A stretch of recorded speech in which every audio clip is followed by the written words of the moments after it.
Previously on the Premier League Predictions podcast. Probably not an awful lot of interesting things to say about this. I will just point out that James has put Crystal Palace in both the previous questions.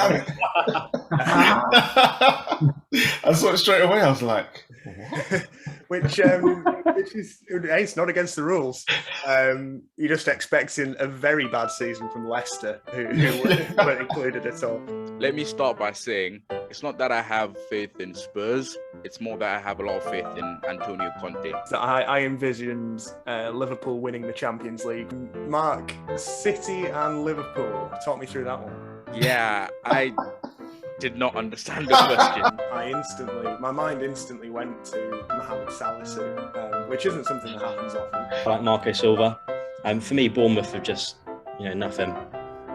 Bella Kotchap at centre back, and they signed a CDM as well. It was Joe Aribo. I just think they've made some really good signings this year. I actually think Southampton potentially will improve. I never knew, Matt, you had such a hatred of Wolves.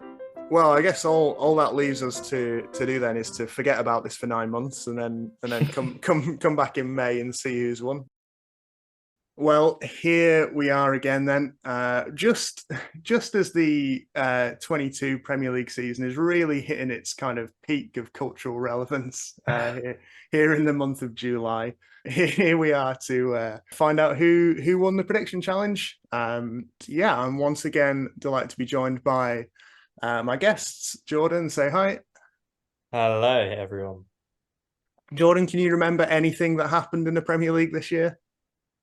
No, not much. I'll come out with my caveat off the very start that I feel like from probably April onwards, I have not watched a Premier League match. I think it was that Arsenal versus Southampton game was the last time I watched the Premier League match. Yeah, understandable. Down 3-1, Saka scored in the 90th minute. Then after that, and I think I might have caught some of the City game the next week where we lost 4-1. And then since then, no point really at that point, was there? It also just tied in with general life stuff. But yeah, that's my getting out of the way that anything from April onwards, I'm going to be pretty useless on today. That's all right. I'm also joined by Matt. Hello everyone. Matt, I'm guessing you maybe want to forget this season. Oh, please. I mean, I we didn't have a good season. I described last season as the one previous to this one also as bad. So I was really hoping this one would be more promising, but somehow even worse. Yeah, there'll be one of my reflections from when we recorded the first part was that I didn't give you much of an opportunity to talk about Chelsea. I'm guessing you probably don't want that opportunity this time, but it will come up shortly. Also joined by James. Hello, people. How are you feeling confidence-wise on you think you're going to take this one home? Yeah, I'm feeling pretty good, considering I left Leicester out of my original 20 teams on my league prediction. Yeah, that was a good shout in the end, as it turned out. And I'm also joined by Mark. Good evening. What's good, everybody? It was a good season, wasn't it, Mark? Was it enjoyable overall? Yeah, no, I had a good time. I think it started badly with losing to Brentford and Brighton, but ever since then, it's been all right. It's been good. I'm happy. We won 2 trophies. I'm smiling. Your immediate focus just on United there. The rest of the season, it was all right. City won the treble or whatever. Don't really care, but yeah, United had a good season, so I'm happy. Yeah. All right. Well, let's. I'm also here, as you probably already guessed. Let's jump straight in. The first question was about predicting the top 6 in the Premier League. I'm just going to whack all our predictions on the screen. And it's funny because it kind of looks like we've all done a really bad job here. And that's interesting because that is basically what's happened. The way the scoring worked for this was you got 5 points for a spot on prediction. We all had City finishing first, 5 points there. You got 3 points if you were 1 place off. So if anybody had Arsenal in third, they would have got 3 points. As it is, me and Jordan got 1 point for Arsenal because we were 2 places off. Similarly, Mark got 1 point for Liverpool, who finished 5th. He had third. and 1 point for United, who finished third. He had fifth. And nobody got any other points on that question.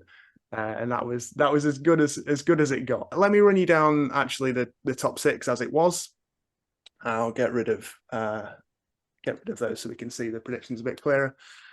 So the top six as it actually finished was, of course, Manchester City, as we've mentioned, winning the treble. Arsenal finished second, United third, Newcastle fourth, Liverpool fifth, and Brighton sixth. James, do you want to just sum up the top six, your biggest surprise? Anything of that nature. I say my biggest surprise, definitely Arsenal. Obviously didn't expect them to be anywhere near the top of the league. And they were there for the vast majority of the league, which was massive surprise to me. Tottenham and Chelsea, horrendously disappointing this season. Didn't really do themselves any favours in terms of goal scoring and were pretty bad in general, Chelsea specifically. Liverpool kind of grew into the season, but it was a bit too little too late. I think they definitely were disappointed and expected to perform higher, but I think they're facing an aging squad by the looks of it, and they've got a lot of players that they will be moving on, like Firmino and James Milner as examples. And yeah, Man United having a way better season than any of us thought. Finishing third, I will take that as a Man United fan, considering sixth we finished last season. So it wasn't anything. I didn't think we had anything to look forward to, even with Ten Hag coming in, but we've managed to turn it around. Yeah, Mark, you were the more optimistic United fan at the start of the season. Just slightly. How would you rate United's season? Finishing third, is that a good season?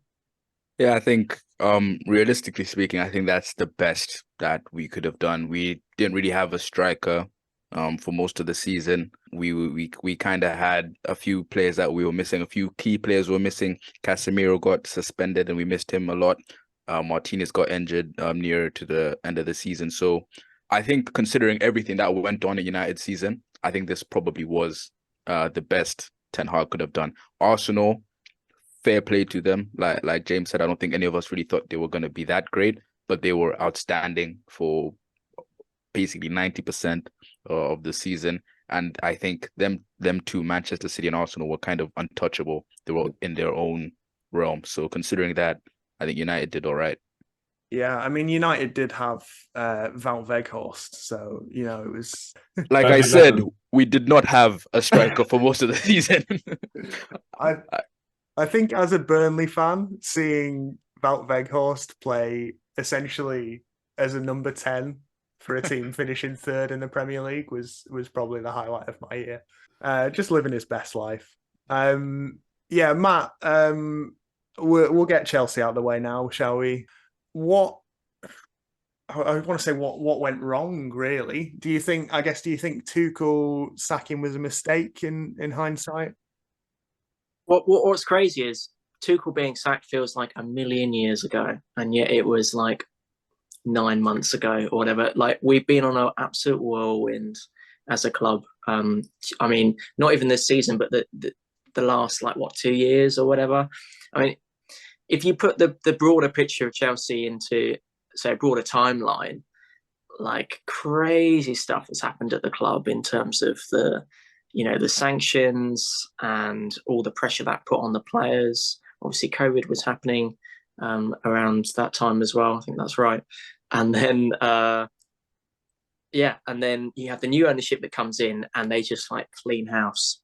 I had a friend who knows, I think it's is it baseball, that the Clear Lake, Todd Bowley, they've got a hand in, and before they came here, and said this guy has a track record of coming in and just cleaning house and resetting the whole picture. And it's what he's done. Yeah, and he came in and just went, this guy, Thomas Tuchel, doesn't fit our kind of vision, doesn't seem like he's a guy that we can work with. very much divided the fan base. If not, I mean, divided maybe is a bit generous. I think the fan base really liked Tuchel, as you'd imagine, as a Champions League winning manager. And from that point, pretty much all downhill. I mean, I enjoyed rewatching our one from earlier where we all predicted that Graham Potter, I think it was all but one or all of us predicted that Graham Potter would be in his job at Brighton at the end of the season. Of course, we all thought, well, because Brighton will do really well, and they did. But none of us predicted that Chelsea would come along and nab him and totally ruin his career. So, yeah. And then obviously Frank Lampard coming back. Again, we all predicted he'd be sacked, but don't think any of us predicted he'd be essentially sacked twice in one season. So just calamity after calamity, really. And it's just a club that's been in turmoil for a long time. It's a club that's used to just crazy in and outs, right, in terms of managers. I think that's part of our DNA at this point. But this was another level this season. And again, I can only hope that there will be greater stability for this coming season. We're clearing out a lot of the dead wood. Thank you, Saudi Arabia. And yeah, I think brighter skies in the future. We had some audience submissions of the quiz. Thank you to those people who submitted. That's really great to kind of be able to have some stats on who submitted what. I think there was probably like 15, 16 people in total. So that was really great. 64% chose City for the title. Everybody else went for Liverpool. Only 20% put Arsenal as high as the top four, which I think, as we've said, Arsenal kind of way ahead of schedule with their projects. Top scorer in this top six section was Andy, who got 2 clubs, City and United, spot on. And he put Spurs 6th, which gave him a point because they finished 8th. Maximum score on that part was 30, and Mark is in the lead with a respectable 7. Next up was predicting the 4 clubs in any order that would finish between 7th and 10th. I believe it was 2 points for each one. There's our predictions there. The correct answer was Villa finished 7th, Spurs 8th, Brentford 9th, and Fulham 10th, which means Jordan, Matt, and myself get 5 points for Aston Villa, and everybody else gets absolutely nothing. It's going brilliantly so far. There was one person in the audience who had Arsenal in here, so at least we've not got that far wrong. Yeah, I guess Jordan, we really do need to discuss Newcastle at some point. I mean, an amazing season for them, and it doesn't even look like they've really spent. They've signed a couple of big players, but how much of what they've achieved is really on Eddie Howe and the job he's done since he came in? Yeah, a lot. I think they've done incredible. I actually thought I'd put them in the top 6, so I'm not saying you're wrong, but I was like convinced that I'd had them in the top 6, and then when I just saw they weren't there, I was very confused. But no, yeah, really impressed by Newcastle this season. What was it? 4th? Was it 4th they finished in the end? Yeah, I think so. Yeah. Gosh. Yeah, like I said, I think it was around just after Christmas that you could see they were just keeping up these consistent performances.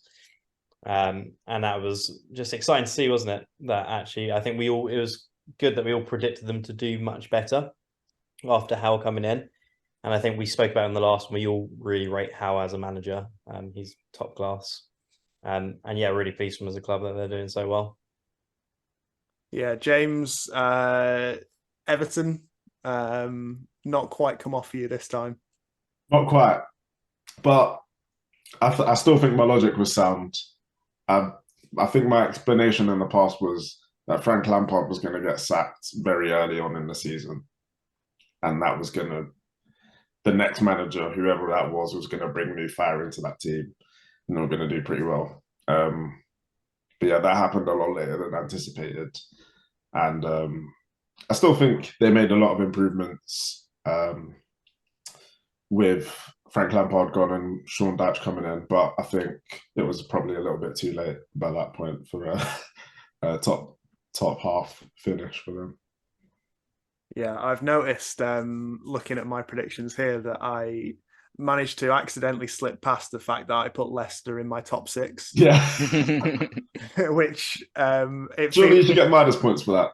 Yeah, I mean, it at least feels fair that I should highlight it and not just kind of breeze past it.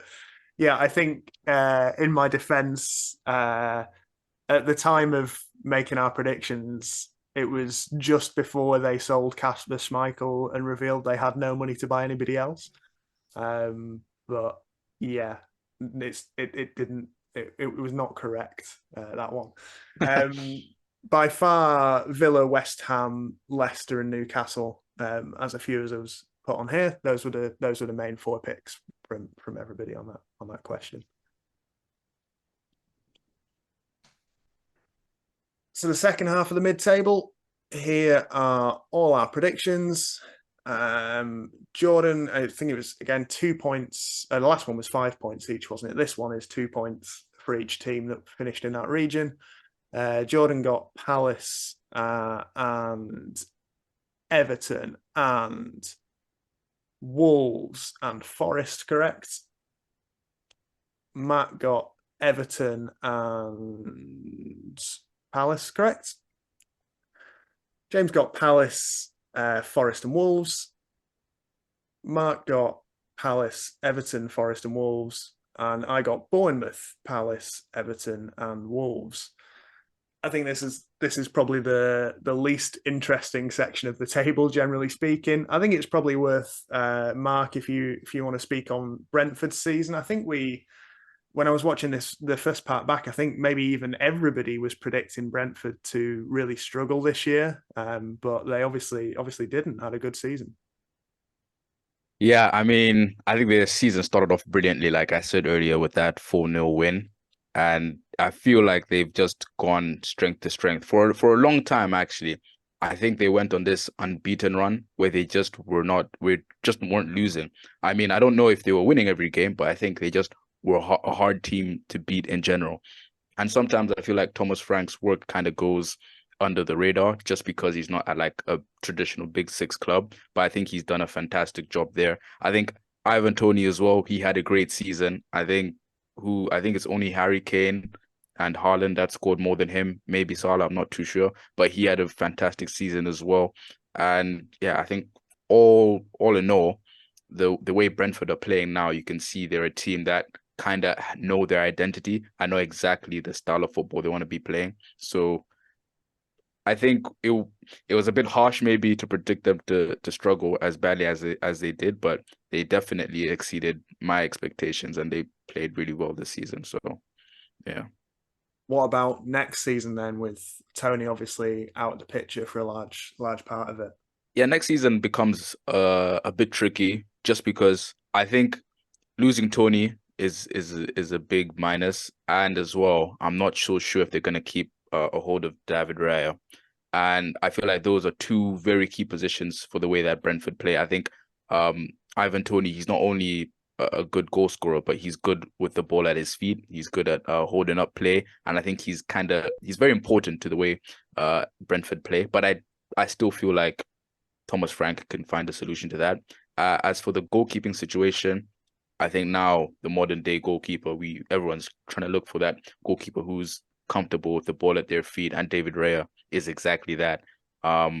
If he does leave, this is all just speculation. I feel like it will be a little bit harder to replace him, and I don't know who they'd go for. And for that reason, I don't think they'll do as well as they've done this season, but I don't think they're going to be in any sort of trouble in terms of like relegation scraps or anything like that.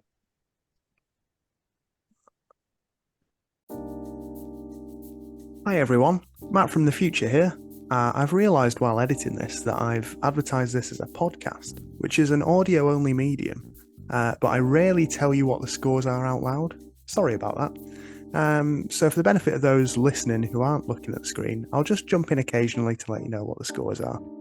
The current scores are Jordan 19, Matt 14, James 11, Mark 15, and I'm on 19.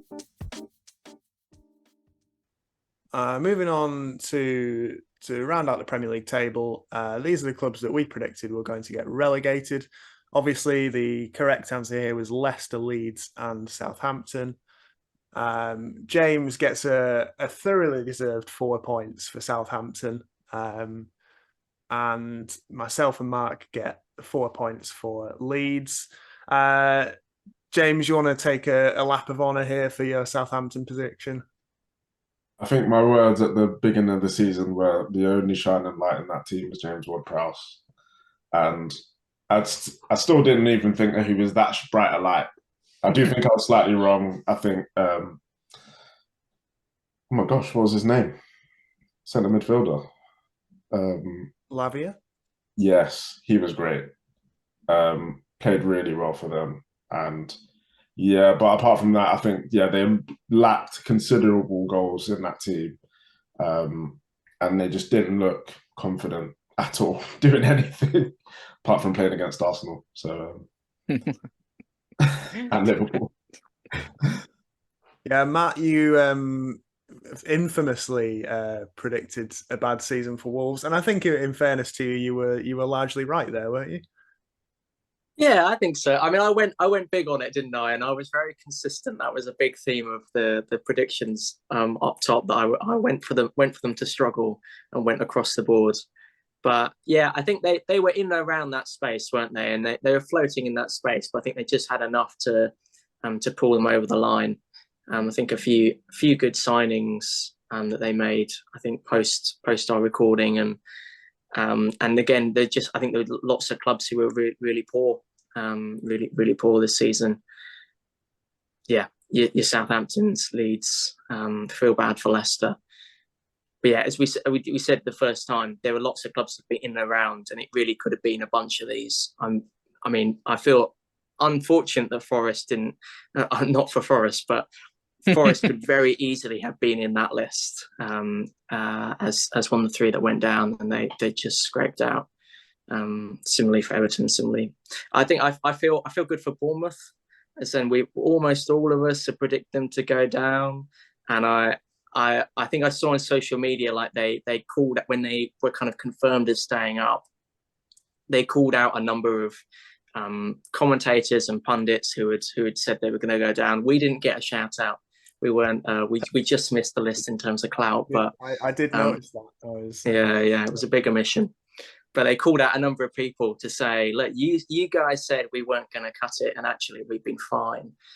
So that's a nice redemption story in a sad season for these relegation ones. Yeah, in our quiz overall, 78% had Bournemouth to go down, 71% had Fulham to go down, 50% Leeds, and 43% Forest. Actually, nobody picked Everton to get relegated despite their troubles on the previous season. Adding together all that section, as we can see here, we've got me in a narrow lead on 23 points on the sort of overall league table section. The winner overall, including the audience on that section, is Deb, who got 24 points. So narrowly beating me. And if you guys are feeling a bit downhearted by your predictions, then don't be, because I ran a couple of YouTube predictions through my point scoring system. Statman Dave got 13 points, which is lower than everybody who took our quiz. And Spencer FC managed 21. So clearly this is the premium football YouTube channel. I should also shout out Joe O, actually, in our audience, who pinned Leicester to go down, which was very impressive. As for us, we're moving on to the Golden Boot. We've mentioned it, I think, already, but a lot of love for Erling Haaland, and Jordan went for Mohamed Salah, and that was all the predictions that people did for this question, and there were no other predictions. No, there was another prediction. I went for Son Heung-min. Little quiz for you. Does anybody want to name the top goal scorers? I mean, I'll give you a Haaland off the bat. I think Mark has mentioned Kane and Tony already. Anybody want to go for the other? I think it's the top 8 goal scorers I've got on here. Martinelli in there. Martinelli is in there, yeah. Salah. Yep, Salah's number 4, I think. Wilson. Wilson, very good. Put Rashford, Rashford. Yeah. Yeah, Rashford is on there. In fact, he's next. Saka. I don't think Saka is actually. Is Odegaard on there? Erdegaard is on there. Martinelli, and the one who I've not said yet was Watkins. So those were all the goal scorers that would have scored you points on this question. I think it's 8 points. Yeah, it is 8 points for the top goal scorer, and then working its way down to 1 for anybody who picked Martin Erdegaard as top goal scorer, which would have, deserved more really than 1 point. I've not got any points on this question. Jordan, Erling Haaland.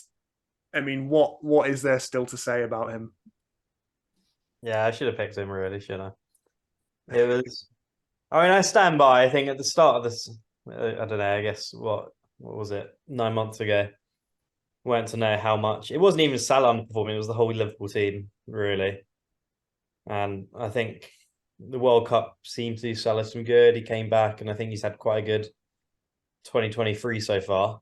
And even 19 goals, it's like he's still up there, but he's just not. You'd always expect him to be competing for the Golden Boot and be on 30 plus. But I guess you compare that, the whole team really underperformed this season, and I think especially at the from last summer onwards, there seemed to be a bit of a thing where Darwin Núñez was in the team and he seemed to be like pinned as Liverpool's new goal scorer, and maybe Salah was going to move to more of a creative role, and obviously Núñez just couldn't hit anything.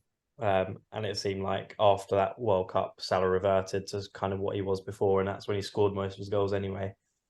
But yeah, in hindsight, Haaland was the correct pick. But at the time, it was first season in the Prem and it was unproven. I think that's at the time why I didn't go for him, because we'd seen many a Premier League signing flop in their first season. Yeah, we'd seen big Pep signings take a year to bed in as well, and I won't spend too long on this question. I actually have my notes on this question is just a load of stats about how badly Son did.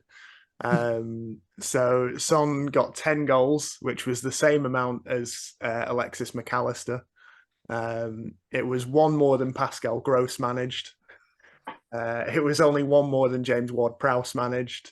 Wow. And it was only 3 more than Dwight McNeil managed.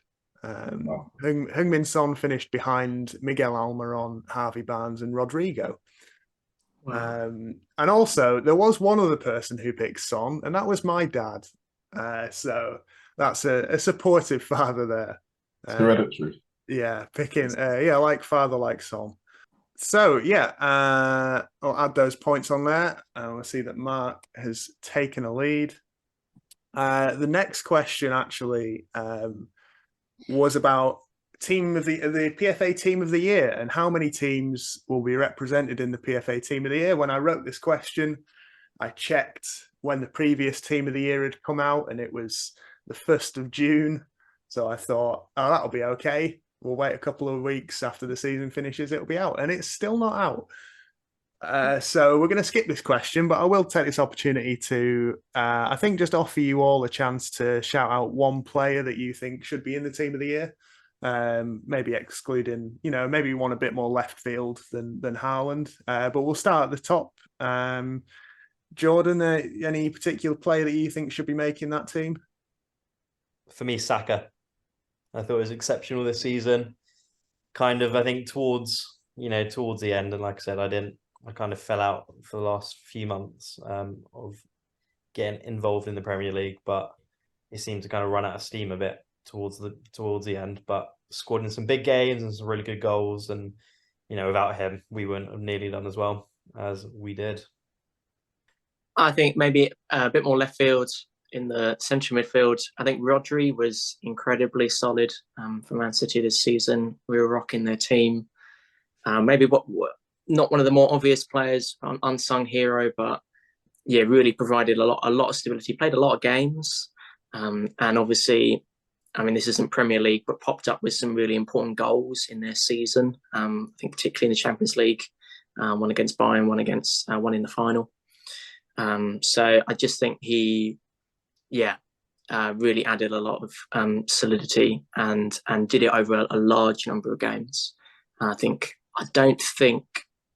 you'd probably put Rice and you maybe put someone like Caicedo in that kind of bracket in terms of what he does in the centre midfield. But so effective this season. Yeah, James. Estepinho. That is left. Very left field. But I think he was just so solid for them. I think the type of player that he is, he's just like a super, super high energy player, which I think in left backs is pretty rare. But he was like, up and down the pitch, attacking, defending, super strong, super pacey. I think he was just like very solid for Brighton there. Yeah, he got me some lovely points on Fantasy League towards the end of the year as well. Yeah. Mark, anyone you'd want to add? My shout is Lisandro Martinez. First of all, I just think he was an excellent addition to the United squad in general. Secondly, United finished with the most clean sheets this season. And I've been seeing a lot of people's teams of the season, and nobody has a single United defender, which is understandable because we did have some off games where we conceded like 7-6 goals. But I'd say for the majority of the season, we were quite solid at the back. We were hard to concede against, or we were hard to score against.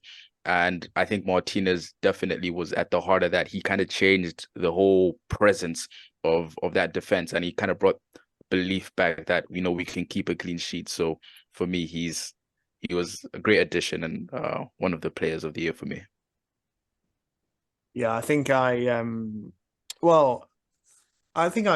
held judgment on Martinez until I'd seen him play. I think the first 3 or 4 games he, to me, looked very shaky, and I'd made my decision at that point that he was rubbish. But yeah, I was definitely wrong on that. He's had an excellent season, really settled in well. I knew I was going to ask you this and still didn't think to come up with an answer for myself. But I think I'm going to go with Joe Linton, just because what a transformation he's had over the past couple of years. And I think he is really important to that Newcastle team. He's a bit of a jack of all trades. He's played on the wing. He's obviously in the past played up front, although not that effectually. But yeah, I think the way he doesn't lose the ball that often and he wins it back a lot. And I think that's just really important. I think he's important in that central midfield, the way he carries the ball, the way he presses. So I'm going to throw Joe Linton in there. Hello, audio-only listeners.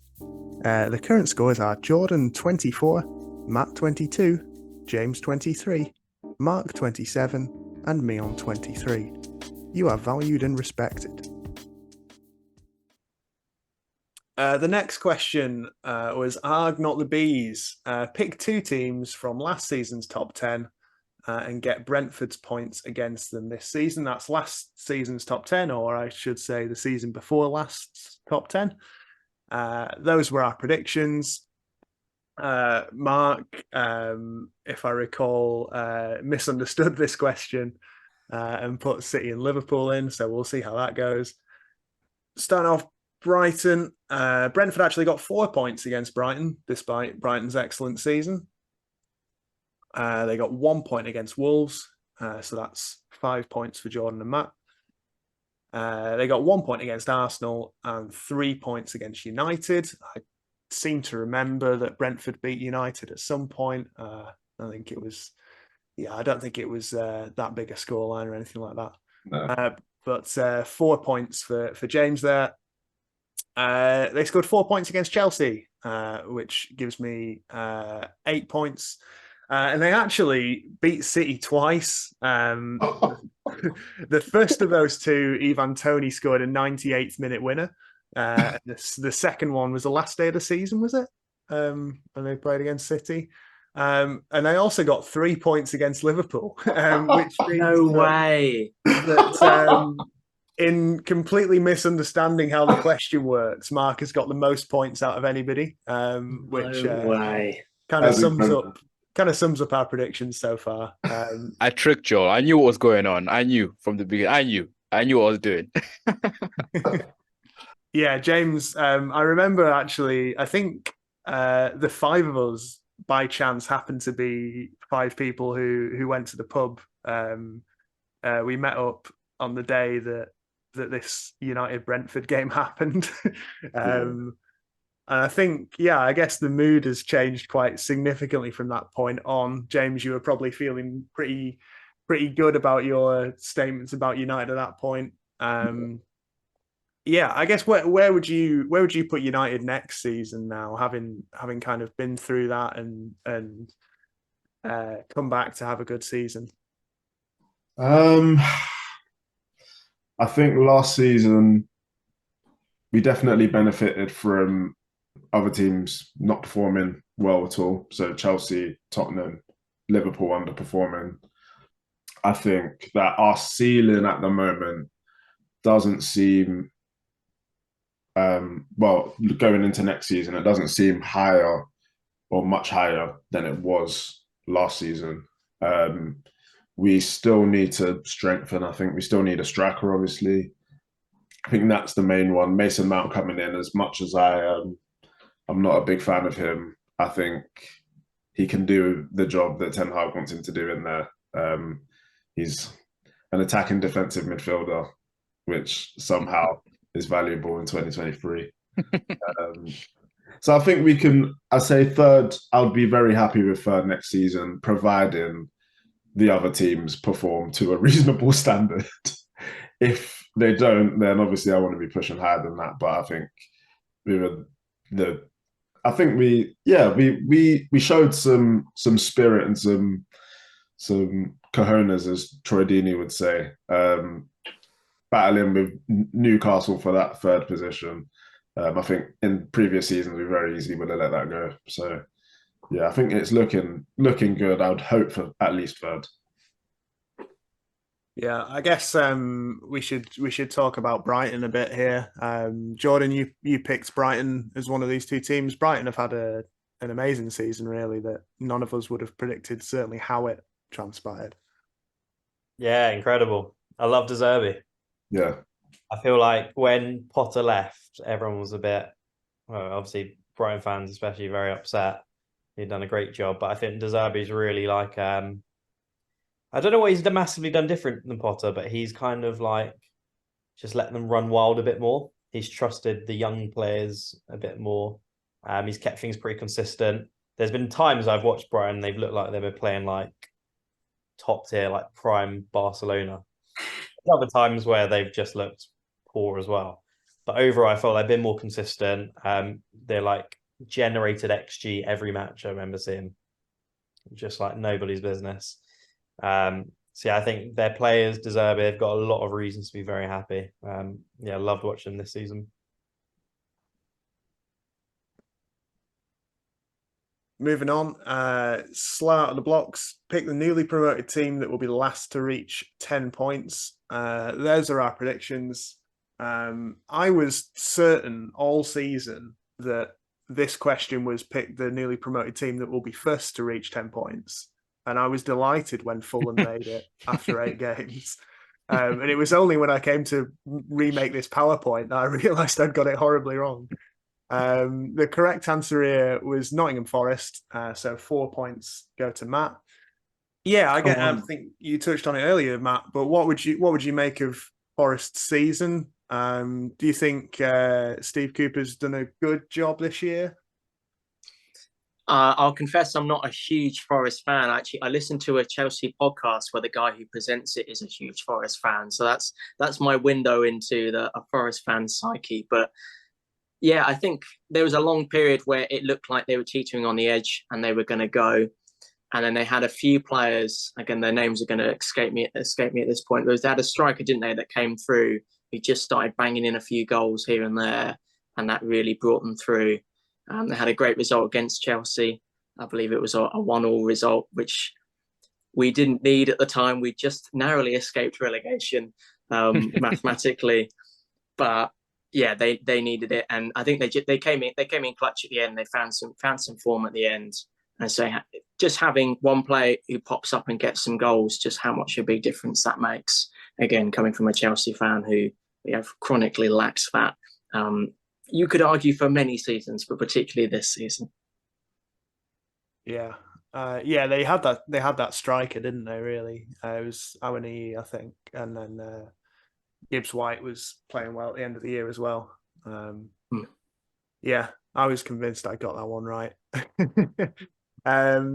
Just to wrap it up, I guess Fulham took 11 points after 8 games. Bournemouth took 12 points after 10 games, and Forest finally reached 10 points after 15 games.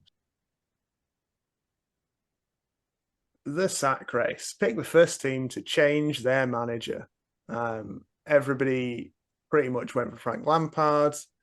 Matt was still on his anti-Wolves campaign. We were all wrong. Does anybody remember who was the first manager to be sacked? I can, but only because you posted it in the chat, and it was Scott Parker.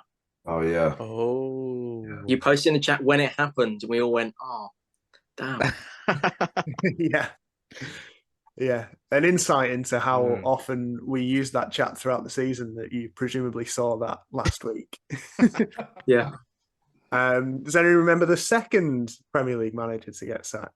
Because there was points for that too, if you'd have got the second. Was it Tuchel? It was Thomas Tuchel, yeah. No way. Oh, yeah. Wow. In fairness to us, the Wolves manager, who, to be honest, I would not have remembered the name of if it wasn't written in front of me. Bruno Lage was sacked in October. Frank Lampard was sacked in January. James, I think you said a bit later than we predicted. Yeah. I honestly think that every season, like if you ask me at the end of a Premier League season to name who the managers were at the start of the season, I'd be able to do it. This year, I don't think I could even tell you who the managers were at the end of the season. There was so many manager changes. I don't know who the Wolves manager is now. I don't know who the Southampton manager is now. Just a million different changes. Yeah, I don't think there's really too much to say about that. We all correctly predicted that Everton were going to get rid of Frank Lampard. Matt predicted Wolves correctly as well. It was really just down to Scott Parker self-sabotaging his own managerial career that led us to not get any points there. Never seen anything like it. Yeah, it was quite wild. And to then come back as well with Gary ONeill. Imagine being in that team where your manager says, we're not good enough, having just lost, 7-0 to Liverpool? Yeah. And then coming back and Gary ONeill keeps them up with that squad. I think he's my manager of the year, I think. And I think he's been sacked, has he? I think he's lost his job. It's been a crazy season. Yeah. Lightning start. Pick the team whose manager will receive Manager of the Month for August. Matt went for Antonio Conte. Not quite come off. James went for Graham Potter, who I think was very much in the conversation for August Manager of the Month. Mark went for Ten Hag. I went for Mikel Arteta. Jordan went for Manchester City. And would you credit it, Mikel Arteta, 5 out of 5 wins. And I get what, looking back, is a bit of a ridiculous 8 points for that. But I did, the points were all decided at the start of the year. There's no funny business going on here. Jordan, Pep, not quite getting Manager of the Month for August. Is he Manager of the Season for you? Yeah, probably. Getting the treble. The way he's managed that team is great. I mean, with Arteta, I remember seeing him getting it in the first month, and I just come off that some of the back of watching All or Nothing. And I still don't know why I didn't go for him at the time, because I had a good feeling about it in that first run of games. And I think Pep did pretty well in that first run of 5 games as well. But yeah, for me, probably manager of the season is Pep. What he's led City into and how he's going to move him forward. I can't see any manager who's done better than him this season. Although you would pick ONeill, would you? I think I probably would. I think that Bournemouth squad, to my completely amateur eye, is so much worse than the other squads in the league. Like if you compare it to even comparing it to like the Leeds squad, I think it's so far below. Motivation was at a low. Yeah, I think he's done an incredible job to keep them up fairly comfortably in the end. One person who was not going to get manager of the season, Matt, was Antonio Conte. Not a bad prediction at the time, I don't think, but it all went a bit wrong for Spurs, didn't it? Yeah, I think we're all quite Antonio Conte positive the last time round. Really feeling like he was going to be the one that could take that squad and bring it success. In hindsight, he was basically Jose Mourinho Part 2, in the sense of he took an attacking squad with some of those phenomenal, fantastic forward players and forced it into a defensive position, into a defensive formation that was never really going to get the best out of it. And we know, don't we, he has a short fuse both in terms of his anger, but in terms of his commitment to projects. And he clearly just lost all his love for the project that he was in, hit the implode button, and with it obviously went Tottenham's season, if it hadn't really already gone anyway. But I think they managed to enter a very exclusive club along with Chelsea, where they managed to have 3 managers in the season over the course of the season. So there's that feather to their cap, I guess. Again, I cannot remember who. So they had Antonio Conte. There was some guy in the middle who I really don't know what his name was. Ryan Mason, presumably at some point. Yeah. He finished the season, and they had, again, I can't remember. It was a backroom staff guy. Stellini was that his name? Oh yes, yes, right. Yeah. Crazy season for managers this year. Those 8 points put me into a narrow lead, but it's still all to play for. There's plenty more points to go. Hello, Matt from the future with those points in more detail. Jordan 29, Matt 31, James 27, Mark 36, and me on 39. You look great today, by the way. The next question, we were looking for a team that would finish with near 0 goal difference, and you lose a point for every 5 goals away from 0 they are.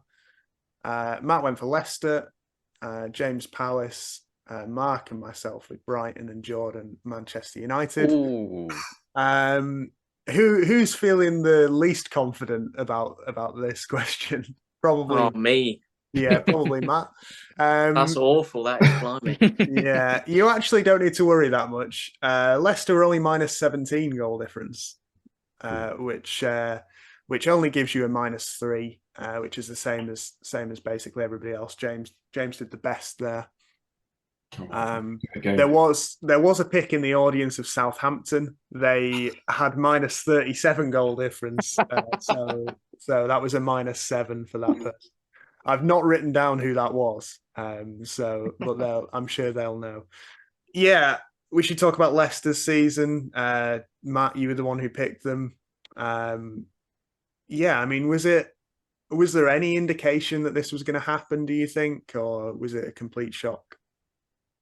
Yeah, I think you put your finger on it earlier when you lose a key player like Kasper Schmeichel, who's not only was still a fairly top keeper at that point and a leader in the team, someone in terms of continuity who'd been there for a good number of seasons. That's always a big part of any club.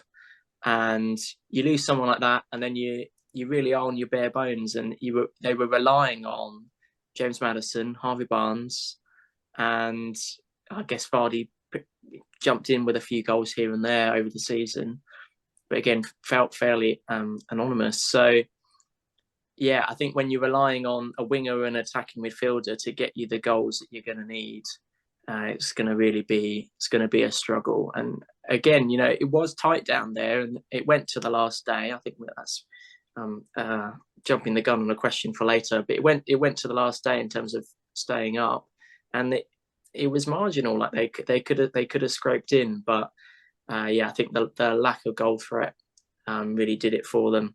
And I think I can only imagine that their team will get further gutted for players. I think James Maddison's on his way to Tottenham, and I can only imagine that someone will come in for Harvey Barnes. So I imagine a long road back for Leicester as well, potentially. Yeah, it's never really worked for Kelechi and Acho at Leicester, who to me always looks like he's going to score goals and then doesn't.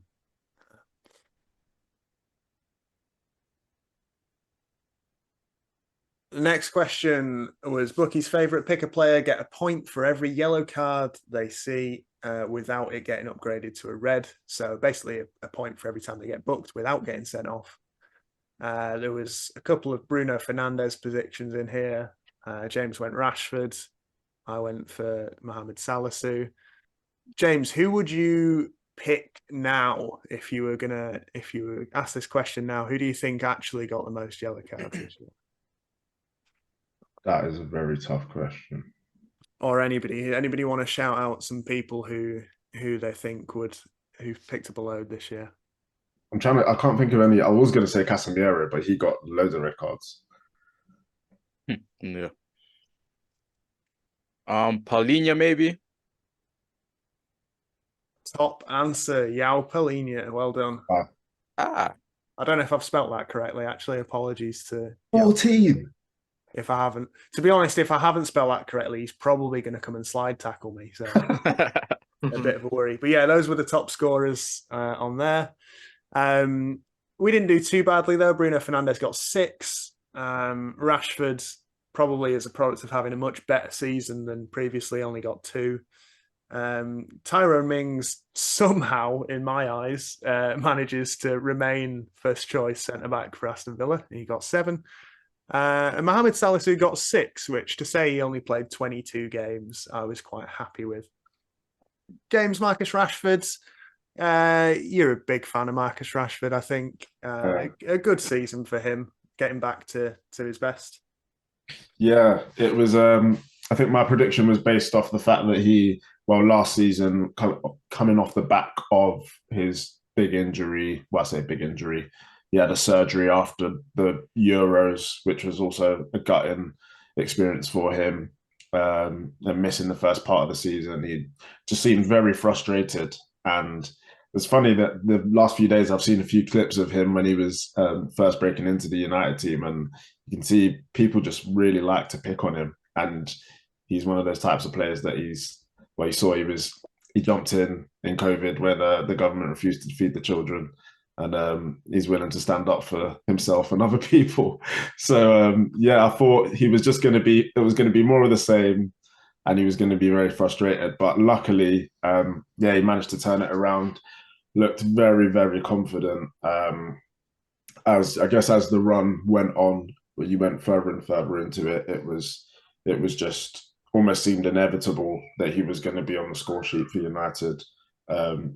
Really, really managed to carry the momentum through after having a great World Cup and becoming an important player there, and took on that leadership role. Yeah, Mark, we've not really spoken about Aston Villa so far, but they ended up having a good season after a few twists and turns. Yeah, I mean, for a lot of people as well, I think Unai Emery, although he came kind of late, he was there. He was a lot of people's manager this season just because of where he took Villa from. Because there was a point when you're talking about them possibly being relegated. They had a horrible start to the season, but he came in, he changed things around, and he was able to get them playing, I'd say, a really good style of football. They ended up finishing in a European place, and that's from where they were at the beginning of the season. I think that's super impressive. Tyrone Mings, personally, me too. I agree with you. I don't see why he starts or how he starts. Apparently, Villa fans love him. I think they've just signed Pau Torres though, who's also a left-footed centre-back. So it'll be interesting to see this season who becomes the first choice left-footed centre-back in the team. But like I said, now they have European football, so I'm sure there'll be plenty of football for them to play and for them to share minutes between the two of them. But yeah, I think overall, Aston Villa had a great season looking at how it began. Yeah, definitely. A lot of United picks here from you guys. So Luke Shaw was the top United player with 8 yellow cards. There was an audience prediction from Aidan of Yves Bissouma, who only started 10 games but still managed to pick up 6 yellow cards.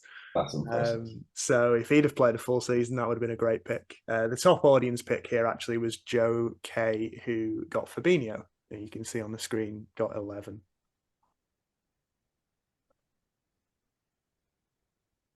And now moving on to red cards. So this was picking a team. Get a point for every red card that team have. I had real trouble finding the data from this. As far as I can tell, my data is correct. But apologies if it's not.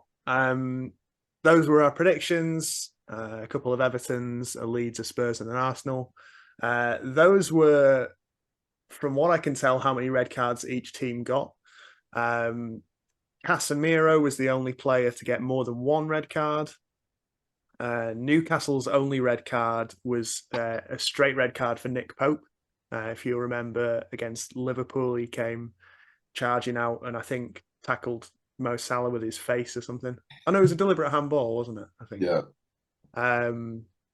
Yeah, quite a lot of love for Leeds. 28% of the people doing the quiz went for Leeds. And no one went for Wolves, who got a quite majestic 6 red cards. Of all the questions, I went in hard for Wolves. I didn't do it for this one. Yeah. Yep, so that's the red cards. I think we've kind of covered most of those teams. So we'll probably just move on. Those are the points for those questions. Mark, probably very unlucky there to not get any points for Arsenal went a whole season without a red card. Yeah, Xhaka cleaned his act up. Usually he's got a red card or 2 in him, so I was surprised. What was your view on the Xhaka yellow card against Liverpool thing? Do you think he was unfairly criticised for that, or do you think that was a big mistake on his part? I think it was a big mistake on his part.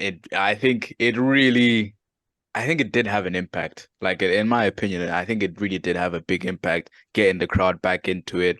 And then from there, it was kind of just a domino effect. Like, once the crowd is back into it, the players believe. Now the players believe. Now the crowd is even more into it. Now they're playing better. Now Arsenal under pressure. And then they kind of collapsed. You could say that Xhaka yellow card cost them the league. I'm just saying. It might maybe you could go as far as to say that. But definitely, I think it's something he regrets, I think.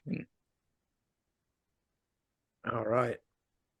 The next question. Predict how many clean sheets Southampton will keep this season. Matt went for 11. James went for 4. Mark went for 7. I went for 11. Jordan went for 8. The correct answer was indeed 4. So James gets a maximum 8 points for that question. And we get points for being as close as possible to that number of 4. So Mark gets 5 points for being 3 off. Jordan gets 4 points for being 4 off. And the two Matts get a very undeserved point for predicting 11 Southampton clean sheets. Although, in fairness, they did have a run of conceding 1 goal in 4 games between mid-February and mid-March. But that was basically the only clean sheets they got this season. So, yeah, it didn't go all that well. And that really tightens the scores up as well, as you can see. Just 7 points between Jordan and Matt and Mark at the top. Hi everyone. Sorry to disturb you. I've just got these scores updates here. If you could just sign for these there for me, that's great. Thanks. Jordan 38, Matt 38, James 39, Mark 45, me 44. Moving on to the Arsenal question. Predict who will have the most goal involvements for Arsenal this season. You can see the results on the right. Jesus got 18 in total. Odegaard 23. Martinelli was 24. Saka was the correct answer with 26. Points for Matt and James. James, where does Saka rate for you, kind of as a winger in the world? Is he top 10? Is he world class? Is he not that level yet? Where is Saka for you? I think he is. I think, like Jordan said earlier, I think he ran out of steam towards the end of the season. I think if he had performed to the level that he did from August to maybe February, March, then he's definitely a world-class winger. I think he's definitely a world-class talent, considering he's only 21, 20, extremely young. And I think the sky's the limit for him, honestly. I think he's becoming the main man in that team, even though towards the end of the season when they really needed it, he didn't quite show up. I think he's somewhat of a leader in that team. I think Odegaard is the obvious other leader in that team. But I think Saka is extremely, extremely talented, great on the half turn, not afraid to have a shot. And yeah, I really like Saka.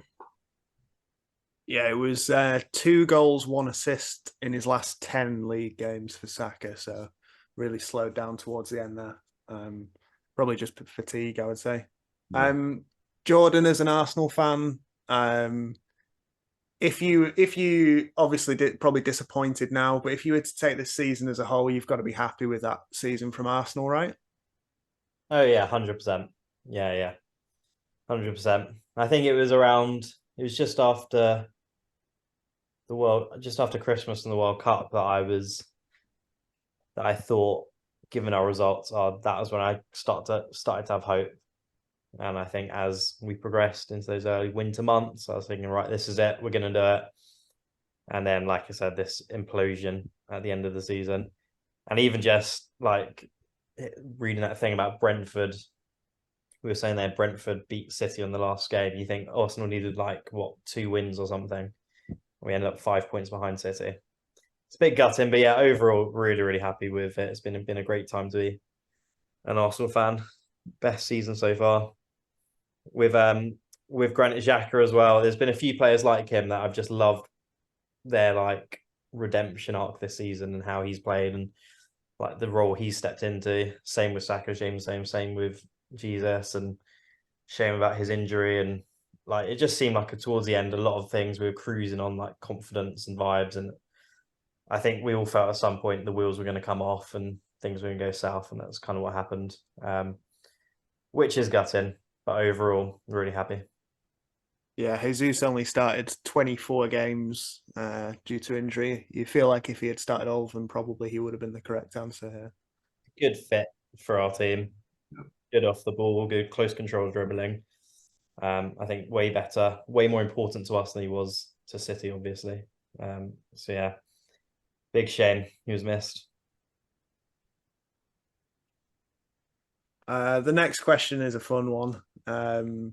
Partly because it's titled Conte's Wingbacks and he left halfway through. Partly because the options, as you can see on the right there, don't involve 2 players that are no longer at the club, and don't involve a player who actually got 13 starts this season, which is Pedro Porro, who joined in January. Jed Spence, I think, joined the day we recorded part 1, but then also isn't here now. He had 7 appearances for Rennes, but they wouldn't have counted. Reguilon has had 1 start for Atletico Madrid. Matt went for Emerson Royale, and everybody else went for Perisic. So a couple points advantage for us there. Matt gets some points for Emerson Royale finishing second. Matt, I don't know if you remember it all, but Emerson Royale got a crazy red card in the North London derby that cost him at least 3 starts. Oh man.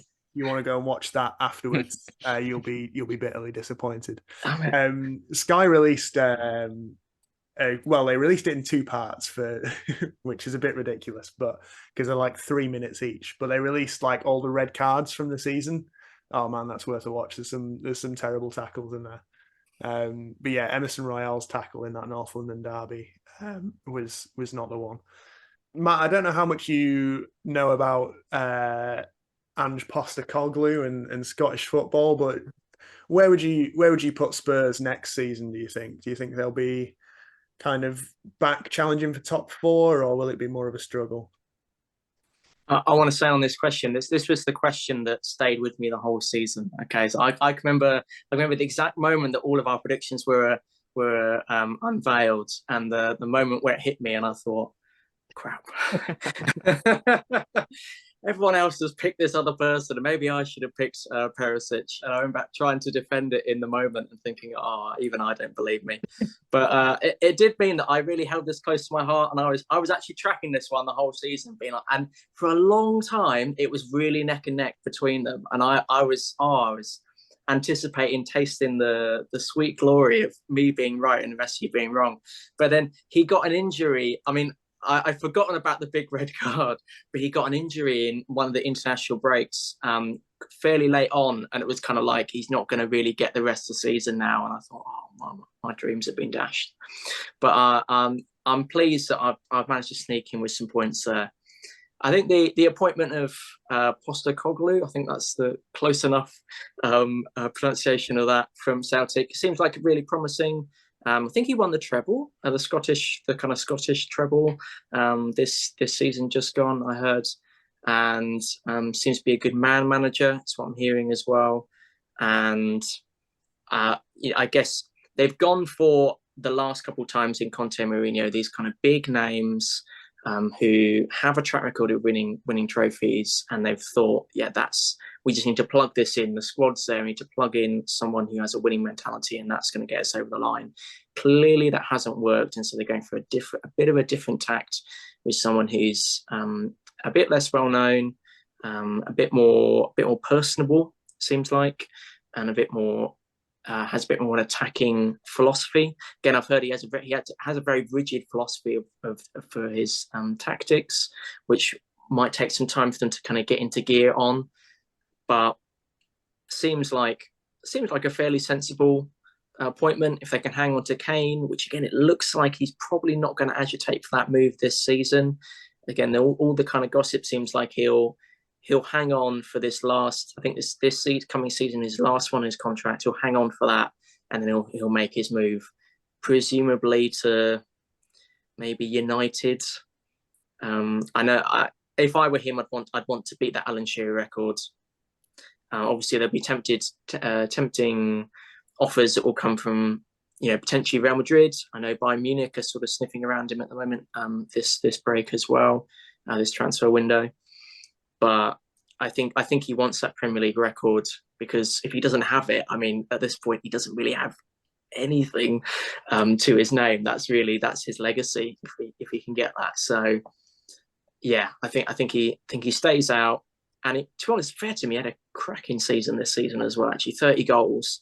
Any other season, I think probably any of the last good number of seasons, that would have won him the Golden Boot.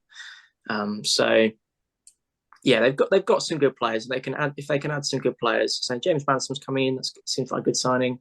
Not super aware of anyone else coming in. But yeah, I think they could have a good season. I maybe, if you were asked my predictions, I don't think I'd put them in top 4 necessarily, like I did for accounting for this season. But definitely on the rise, I would think. Yeah, I think I saw somewhere that Spurs have signed Manor Solomon in the last couple of days as well. Just as another signing there. I think in the end you probably deserve to get this one with Emerson Royale. I think at the end of the season he ended up playing left back over Perisic, which kind of tells you what you need to know for that one. So I believe we are coming into the home stretch, and indeed we are. So we've got just the 6 yes/no questions left. They're worth 5 marks each, so plenty of opportunity for everybody to come back as Mark takes an exceedingly narrow lead into this final stretch. Hey, it's me, Matt from the future. The scores are currently Jordan 43, Matt 46, James 49, Mark 50, and me 49. I'm glad we had this chat. The first one of these we alluded to earlier was Graham Potter stays as Brighton manager. Matt went yes, James went yes, Mark went yes. I went no, and Jordan went yes. Obviously, the correct answer is no. Graham Potter took over at Chelsea in early September and then was sacked in April. 93% of the people answering the survey said that he was going to stay.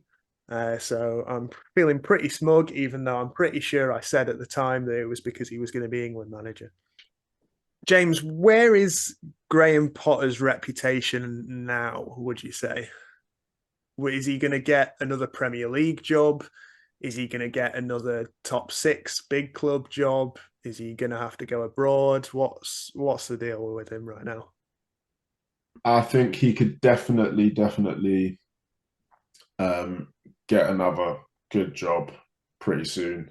I think that situation at Chelsea was a specifically very, very strange one, from the means of him getting the job in the first place to then the crazy transfer window that they had. I think he didn't really stand a chance. I heard on a podcast that apparently they were having to run, when they were playing 11-a-side, they were having to run 2 11-a-side games on pitches right next to each other because they couldn't play. They had too many players to have 1 11-a-side game and subs, which just tells you how crazy that dressing room is.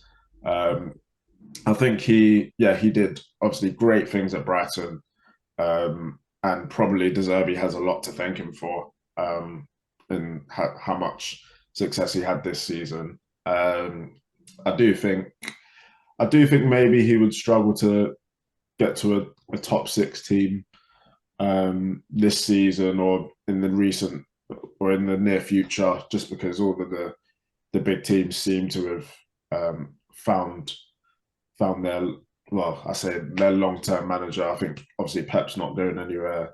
I don't think Arteta's going anywhere. Ten Hag. The only ones are the new lads. I think Pochettino is probably going to do quite well. Well, hopefully, who knows at Chelsea? But yeah, I think maybe I think he would suit the Tottenham job quite well. But I think he could definitely go abroad and do very well and increase his stock again. The next question was about Crystal Palace. Crystal Palace finished with more points than last season.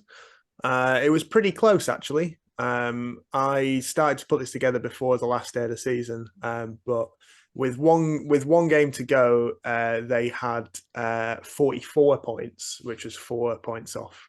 I can't remember if they won or lost that last game of the season, but they didn't quite make it to 48, which means points for me and Jordan there. Jordan, Palace have now got Roy Hodgson again, and I think he's staying, isn't he, for next season? Is that a good move in your eyes? I felt at the time it was a downgrade from Vieira to Roy. But I think Roy Hodgson's a fantastic manager, especially with kind of some of these smaller teams. He seemed to get Palace kind of turn their results around, get them scoring again at least. So yeah, I think it's inevitable in some ways. So moving on to the third question, which was whether or not Haaland would start the opening league game. There's not an awful lot to say here. We all went yes, and he did. So that's basically it, I suppose. question for Donny van de Beek starts 10 or more league games for United. Does anybody want to take a guess as to whether he managed that? He can't have done, can he? No. Definitely not. No, he did not manage that, as correctly predicted by me and Mark. He did not manage 10 or more. I guess, Mark, where does Van der Beek go from here? Ah, man, I feel bad for the guy. I honestly do feel bad for the guy because I feel like he tries his very best, but it just has not worked. The way United play with the number 10, you kind of need someone like a Bruno, someone who's willing to try these risky balls, and that's just not the way Donny van de Beek plays. He's more of a kind of 1-2 give and go type of player. He likes to play neat football, and unfortunately, we're just not that type of team. And now with Mason Mount coming in, I think he's been like relegated even more. He was injured as well last season for a large part of last season, which was unfortunate. But yeah, I think he needs to leave. I think it will be best for both parties if he left. We got some money for him, and he went and got a chance to play as well. I'm sure not too long ago, maybe it must have been maybe 2018, 2019, he was like a nominee for the Ballon d'Or, and now like he can't even get 10 starts for United. That's how far he's fallen. So I think definitely he needs to go find greener pastures somewhere else. United, it just hasn't worked out. Yeah, Van der Beek started 2 league games. In the second of these in January, he went off injured after 45 minutes.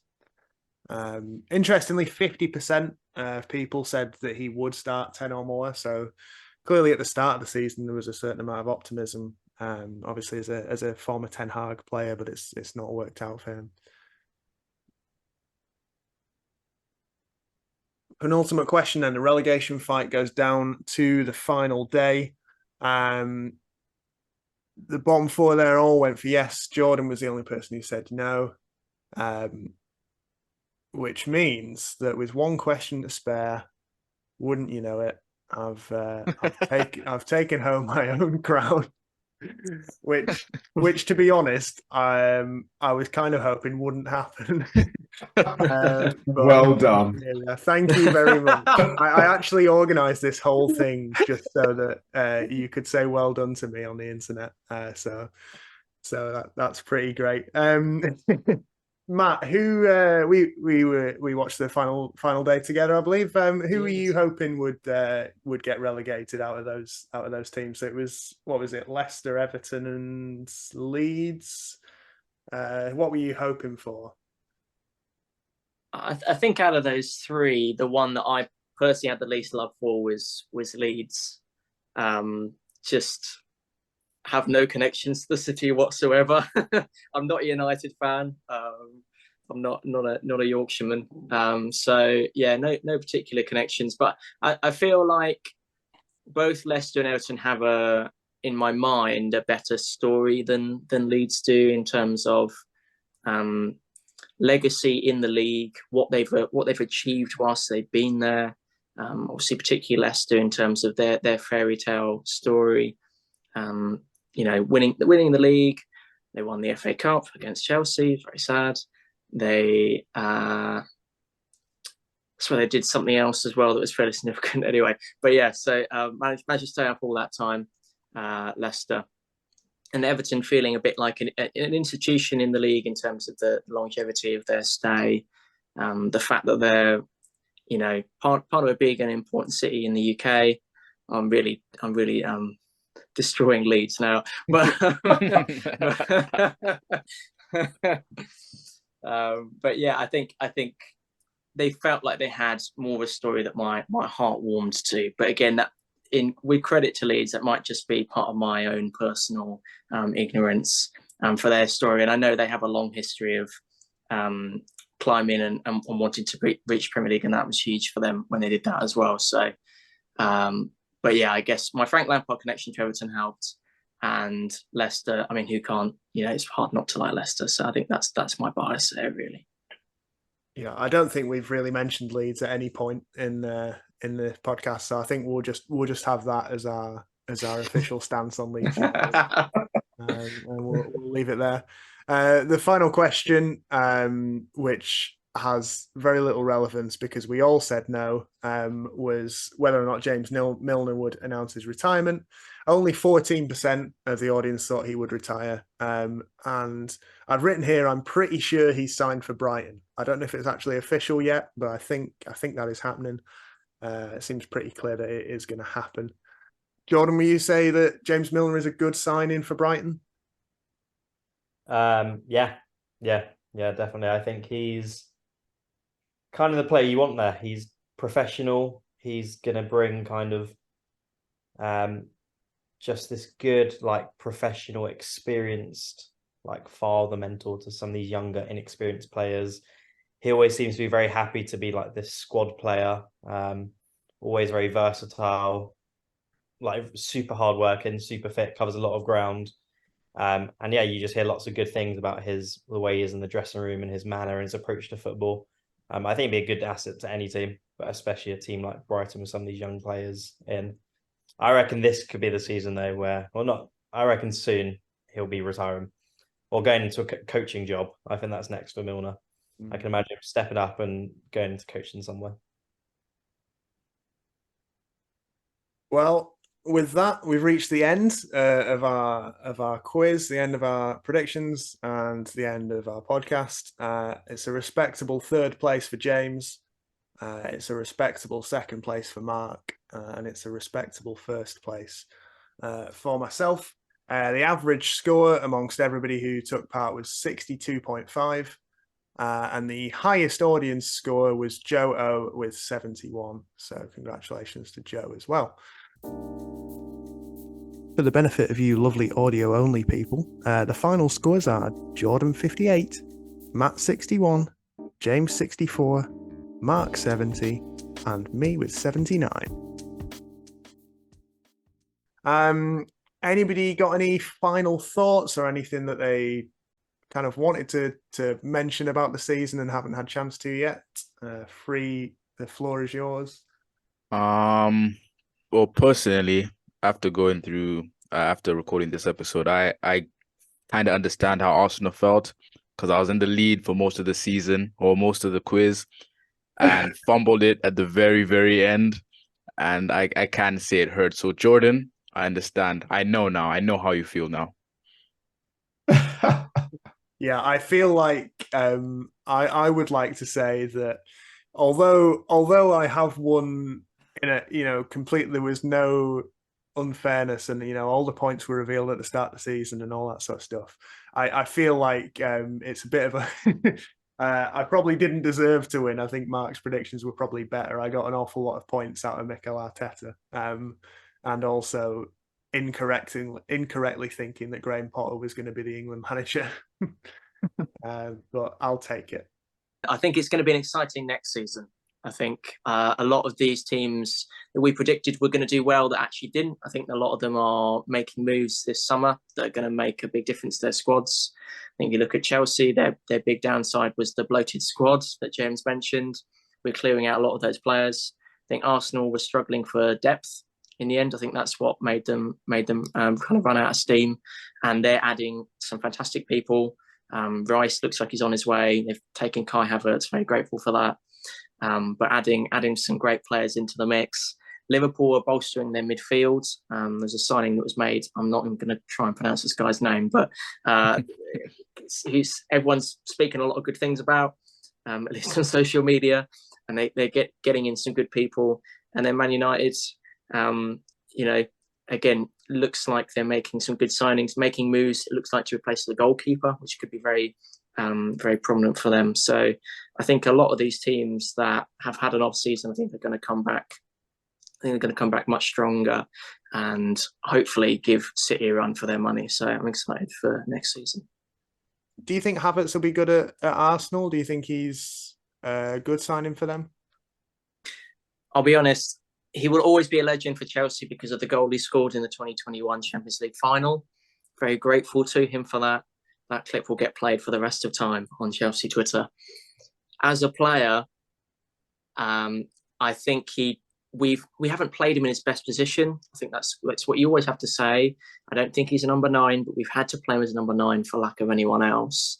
But I'm glad to see him go, and to get such a good amount of money for him. Like, what was it, 65 million or something? It's almost what we paid for him to get him in.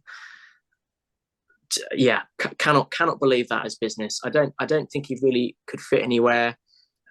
Really in our team. I think he would look better in an Arsenal team, a bit more fluid, a bit more creative in midfield.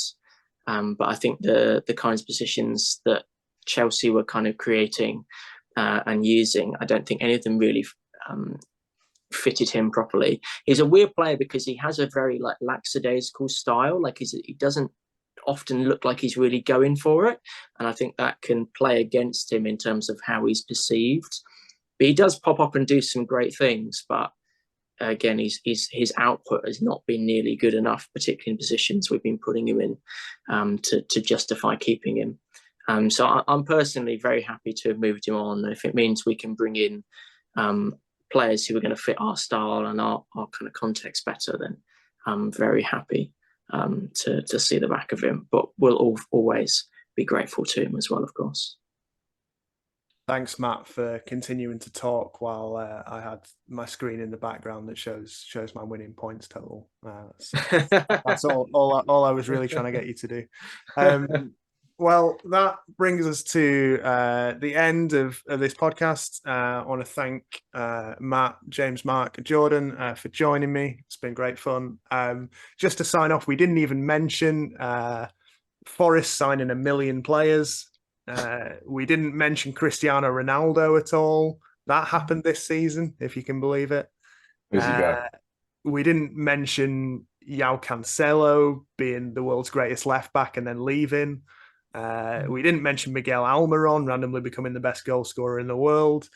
Didn't mention Newcastle beating Spurs 6-1. And we didn't mention the weirdest handshake ever from Thomas Tuchel and Antonio Conte. But I'll leave you with those fond memories. You know, it's on YouTube. Like and subscribe and all that. And, you know, there'll be something on this channel eventually, I'm sure. Have a good day.